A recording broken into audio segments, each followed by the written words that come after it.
Hi, I'm Dan Danford. I'm doing a series of podcasts for Dad's Divorce called Money Made Easy, where we look at different financial topics that may be relevant to people who are using the site. Today I wanted to take a look at one of the issues that comes up with some frequency. I've been in the investment advisory business now for nearly 30 years, and I've heard this question in a number of ways over many times. And that is, when should I use professional help? Now, I'm going to start out talking about taxes, but we'll broaden that issue as we go forward. I know many people today use the computer tax programs. They use TurboTax or whoever. Basically, you just enter your family information and the computer chunks out your 1040, which can then be filed with the IRS. And many of those programs will actually file it directly with them via computer. So, there's really not a whole bunch of paperwork and that kind of thing involved. And honestly, for many families, that's a good choice. You can buy the program for $100 or so. You basically sit down at the kitchen table and you fill out the information. And I think that's all right for many people. There is some value, however, in having somebody else help you. And that may be situational. In other words, I sit down with people sometimes right after they've retired and they have a big chunk of money from retirement in their 401k or their pension plan or whatever. And this is the first and only time when they'll ever have that kind of money flow into their household. Sometimes I suggest that even if you do taxes yourself, and even if you're going to do taxes yourself later on, this 1 year it might be helpful to hire a professional to help you.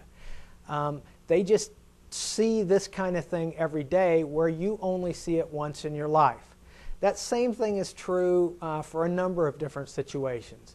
If somebody dies in your family and you inherit some money, or if you go through a divorce, or if you go through a remarriage, or if you adopt or have a child, there are just any number of situations that have financial impact, and when those things happen, even if you'd ordinarily do it yourself, you might ask for somebody's help.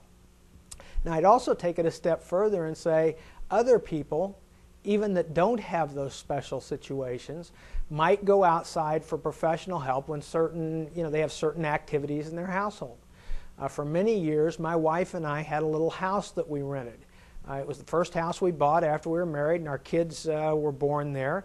And as we moved on over the years, we just kept that house and rented it out. Well, once you get into rental property, you start talking about depreciation schedules, you start talking about maintenance, you may have some property management fees. There's just all kinds of issues that come up.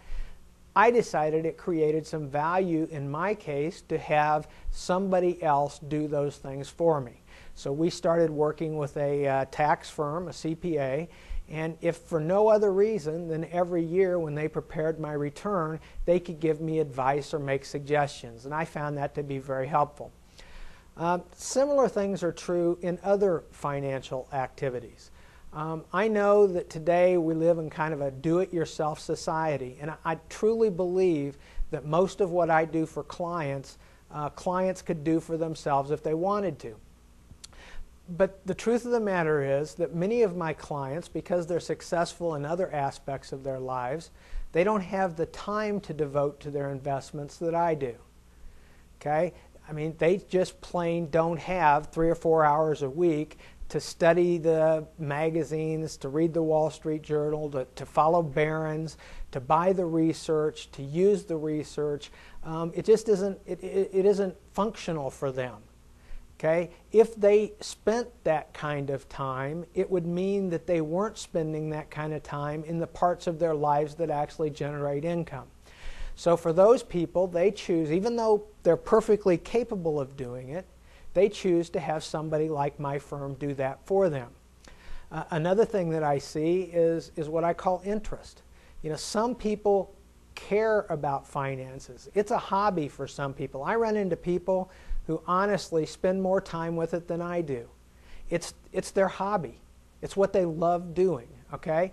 Now, there are other people, brilliant people, truly successful people that are very good at some things in their life, but they just have no interest at all in investing in finance, okay? Not that they couldn't do it, it's that they choose not to do it. So without that knowledge base, it probably makes sense to hire somebody else. And the last thing I'm going to touch on when I talk about investment and finance and tax is what I call objectivity. No one cares as much about my money as I do. And I'm going to tell you that that is absolutely true. You know, when I sit down with my clients in the office, I care a lot about their money, but I probably don't care about it as much as they do. But here's the key, and I really believe this. You know, knowing and caring about your money doesn't necessarily lead you to make the best decisions. Okay? Nobody cares as much about your life as you do either, and think about all the places where you've screwed up along the way. Why is it that the best golfers in the world, the best tennis players in the world, I mean, these are people with just unparalleled talent. Why is it that they hire coaches and managers to help them? The answer is pretty simple. It's objectivity. It's that Pete's doing this all day, every day, and he can't be objective about it. He needs somebody there to say to him, hey Pete, if you would look at working on this a little bit more, or do that a little bit better, or maybe slow down when you do this, it will make him a better tennis player. The same thing's true about your money. You probably do care more about your money than I do or some other advisor does, but sometimes you need that, the term that my parents and family always used was a Dutch uncle. Sometimes you need that Dutch uncle to sit down with you and say, hey look, I see what you're doing here, but it isn't working and it's time to make a switch. Okay? So no matter how much you care about your money, no matter how knowledgeable you are, how much time you have, how much you love it as a hobby, the truth of the matter is sometimes it just helps to have an objective opinion. Okay. Now I talked about taxes, I talked about finance. The third area is law. I'm not an attorney, but one of the suggestions I'm going to make to you is it often pays just to spend a little bit of money to get the legal expertise you need. Okay. I remember reading a story one time in one of the popular consumer magazines about a fella who had done his own will. And he wrote this entire article about how he had gone and gotten the legal forms and he had filled it out and he had done exactly what he wanted to do, and lo and behold, it just worked great and he saved $500. Okay? It's an enticing argument and I can understand why people buy it. But here's the problem. We really don't know how well that will worked. We know he felt good about it. We know he loved saving the money. But until he's gone, and until that will actually hits the probate court or the people who are actually having to settle his estate, we really don't know whether or not he saved money. And I guess the whole point I'm making here is that there are a number of people in professions, taxes, investments, law, who charge a fee for their expertise. And one last point that I'll make, and I hear this quite often too, when people come to me and they say, well, Dan, I'd love to have your help, but I can't afford that much money. I can't afford to pay you. And it always kind of sends a shiver down my spine, because what it says is, or what it says to me is, that all the wealthy and successful people who pay advisors are just throwing that money away. I mean, in some way, they just can afford it, so they just toss it to these advisors. Well, of course, that's ridiculous.